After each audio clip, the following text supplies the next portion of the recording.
Okay, let's address the elephant in the room. If you've been following the rumor mill online, you probably heard that the Insta360 X6 was officially scheduled to launch on July 30th. Well, today is past that expected date, and if you head over to the official Insta360 website right now, crickets. No X6. Just a bunch of clickbait YouTube videos using AI-generated images pretending they have the device in hand. While the official release date is still under wraps by Insta360, the tech community is buzzing. Today, we're breaking down what leaks and rumors are getting people hyped, what worries me, and whether you should wait or grab an existing camera right now. Let's start with one of the most glaring physical complaints about past iterations, the shape. I love my 360 cameras.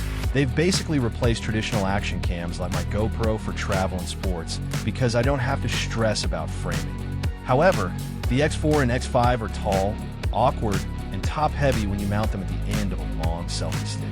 Word on the street is that the X6 is moving toward a slightly shorter, more refined form factor, bridging the gap between the traditional Insta360 slab and competitor designs. If true, that alone fixes a massive ergonomic headache. Next up, performance specs.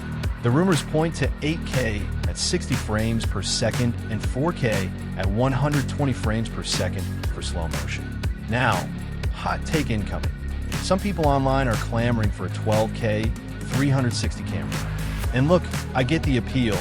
When you crop down an 8K 360 file to fit a traditional 16 by 9 or vertical 4K timeline, you end up scaling down to roughly 2.7K, which can quickly look soft or mushy. But 12K means nuclear file sizes, brutal overheating issues, and spending a second mortgage on high-end storage. Instead of forcing 12K standard, why not give us an optional toggle? Keep 8K for standard action sports, and give creators the headroom when they actually need it.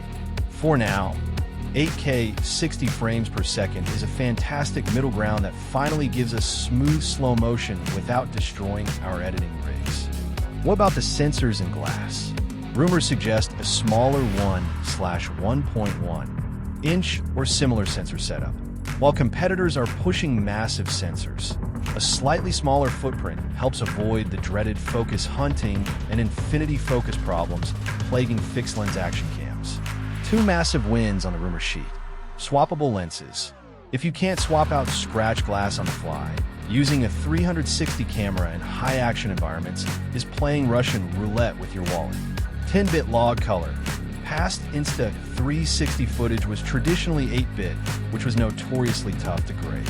Moving to 10-bit log gives us the color science flexibility to finally match footage from Sony, Canon, or DJI without tearing our hair out in post. Now, here's the part of the rumors I really hope are wrong. The projected $800 base price point. Insta360, if you're listening, that is too expensive. At an $800 starting price, a lot of creators are going to pass and stick with their current setups or look elsewhere. I'd love to see this land comfortably in that $500 to $600 bracket. If they cross into the high-end tier without adding standard built-in storage to justify the hike, it's going to be a tough sell. At the end of the day, despite the missed launch day hype online, I am genuinely excited for what the X6 represents for the Pocket 360 space. Drop your thoughts in the comments below. Are you holding out for the X6, or are you happy running an older model right now?